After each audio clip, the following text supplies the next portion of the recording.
Hello dear students, welcome to my channel. In this video lecture we will learn the concept of vector spaces. हाँ जी dear students, जैसे कि आपने पिछले मेरी videos में सीखा है कि अलजेब्रिक स्ट्रक्चर्स क्या क्या होते हैं, ग्रुप्स, रिंग्स, फील्ड्स, ये सारे अलजेब्रिक स्ट्रक्चर्स हैं। तो आज हमने एक नया अलजेब्रिक स्ट्रक्चर पढ़ना है, वेक्टर स्पेस। वेक्टर स्पेस में बेसिकली दो तरह के सेट्स होते हैं, टू सेट्स होते हैं। एक होता है सेट ऑफ वेक्टर्स, एक होता है सेट ऑफ स्केलर्स। जो सेट ऑफ स्केलर्स होता है उसको हम फील्ड लेते हैं, जनरली फील्ड। ठीक है, तो जो दो सेट्स हैं और हमारे पास दो तरह के इसमें ऑपरेशंस होंगे।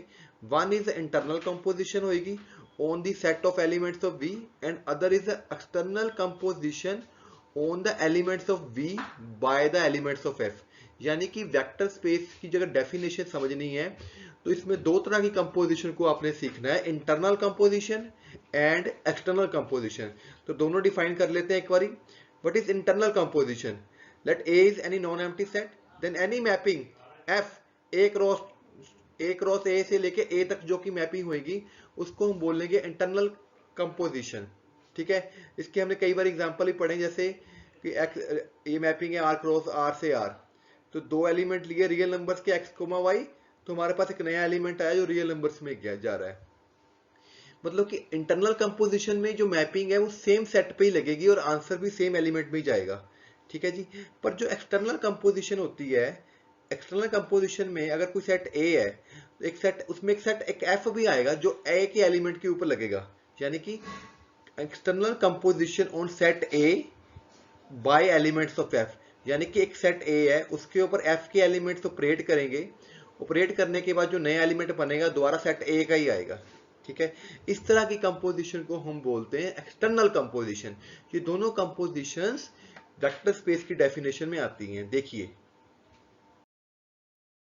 तो डेफिनेशन क्या है वेक्टर स्पेस की? Let F positive dot a given field है और वी नॉन एम्प्टी सेट है with two composition. One is internally binary composition on the addition of vectors and other is it is denoted by plus and other is the external binary composition on V by the elements of F।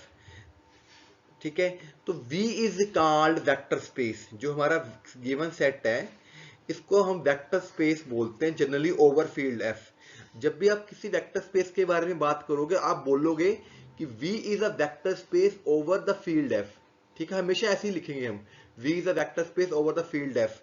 ठीक है, one is a internal composition on the elements of V and other is a external composition on elements of V by the elements of F। ठीक है, ये vector space कब बनाएगा? If it satisfy the following properties. दो तरह की properties होंगी, one type की प्रॉपर्टीज होंगी एडिशन की, दूसरी होंगी मल्टीप्लाई की। ठीक है, जो पहली प्रॉपर्टीज है, प्रॉपर्टीज ऑफ एडिशन, उसे आपने शो करना है कि जो V है, नॉन एम्प्टी सेट है, it will form a abelian group. V under addition will form a abelian group. तो आपको अबिलियन ग्रुप पता है कैसे बनाते हैं? अबिलियन ग्रुप अगर बनाना हो तो क्या क्या बातें प्रूव करते हैं? Closure property for any two elements x plus y, associative property for any three elements, existence of identity, there exists zero element, existence of additive inverse for any x belonging to V, there exists a minus x, and last is the commutative property। तो यानी कि addition में आपको basically उसको abelian group prove करके दिखाना है। और आपने मल्टीप्लाई की प्रॉपर्टीज करनी है, सेकंड प्रॉपर्टी, तो इसमें आपकी वो चलेगी external binary composition.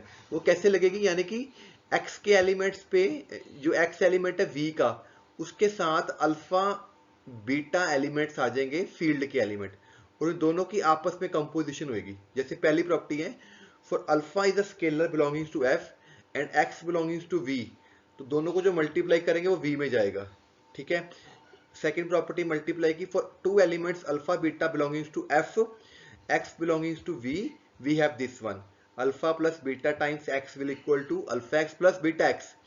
third property है for alpha belongings to F, x y belongings to y, V sorry, alpha times x plus y is equal to alpha x plus alpha y। fourth one is alpha beta belongings to F, x belongings to V, product of alpha beta x is equal to alpha times beta x। and fifth one is for x belonging to V there exists one in unity element of F।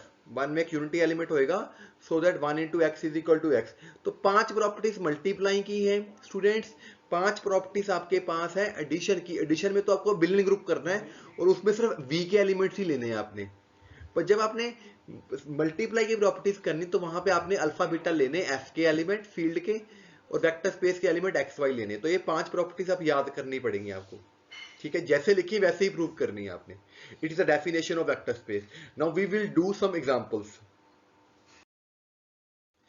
सबसे पहले हमारे पास example है कि are एक field of रियल्स है, ठीक है, ये फील्ड दे दिया हमें। V set of vectors in a plane है, तो हमें शो करना कि वी वेक्टर स्पेस है, ठीक है। तो V is a vector space over reals हमें प्रूव करना है। तो जो वेक्टर स्पेस है उसमें एलिमेंट्स कौन से, वेक्टर्स इन अ प्लेन। हमें पता जो कोई भी वेक्टर होता है इस तरह का होता है एक्स आई वाई जे कैप, ठीक है। तो उस वेक्टर को हम ऐसे भी लिख सकते हैं एक्स वाई पेयर में कि it treated as a x y pair. Elements of V are ordered pairs as it is a set of vectors. तो जो ये एक्स वाई या रियल नंबर्स होंगे। अब इसमें एडिशन कैसे डिफाइन करनी, क्योंकि ये V में एलिमेंट एक पेयर है, तो पेयर में कोई भी एलिमेंट लेना है अपने पेयर में लेना है। इसमें लेट अस एडिशन कैसे लेंगे, दो पेयर्स हैं, जब आपने उनको ऐड करना है तो फर्स्ट कंपोनेंट फर्स्ट में ऐड करना है और सेकंड कंपोनेंट सेकंड में ऐड करना है। ये एडिशन डिफाइन कर दी। और जो उसने मल्टीप्लाई डिफाइन किया है वो डिफाइन ऐसे की alpha times x comma y is equal to alpha x alpha y. तो इस तरह आपने पहले एडिशन और मल्टीप्लाई खुद डिफाइन करनी है, क्योंकि इस क्वेश्चन में दिया नहीं हुआ हमें कुछ भी, ठीक है। वेक्टर स्पेस आपने डिफाइन कर लिया, अब आपने इसको शो करना कि it is a vector space, ठीक है। तो जब आपको वेक्टर स्पेस करना तो पहले आपने प्रॉपर्टीज करनी है एडिशन की, ठीक है। इस चीज को आपने शो करना है कि ये एडिटिव बिलियन ग्रुप बनाएगा आपको। तो दो एलिमेंट्स लिए x1 y1 x2 y2, closure property, ठीक है, where x y all belonging to real numbers. तो इन दोनों को जब ऐड करोगे तो पहला कंपोनेंट पहले में ऐड होएगा, दूसरा कंपोनेंट दूसरे में ऐड होएगा। अगर x1 x2 रियल नंबर है तो दोनों का प्लस भी रियल नंबर होएगा। इसी तरह y1 और y2 रियल नंबर, दोनों का प्लस भी रियल नंबर होगा। तो यहाँ पे इसने शो किया हुआ है, so it will satisfy closure property.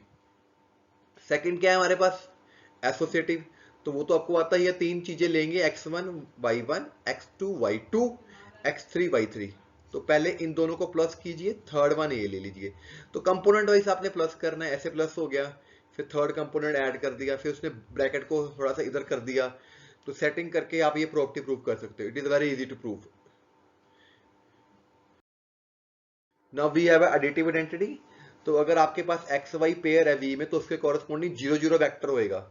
तो जब एक्स वाई में 0 0 ऐड करोगे तो दोबारा हमारे पास एक्स वाई आएगा, तो 0 0 इज आइडेंटिटी एलिमेंट। इसी तरह इनवर्स एलिमेंट अगर एक्स वाई एलिमेंट वी में है उसके कॉरेस्पॉन्डिंग नेगेटिव नंबर्स भी रियल होंगे, क्योंकि इसमें बात कर रहा है ना कि कोई वेक्टर लेते हैं तो एक्स वाई रियल होने चाहिए।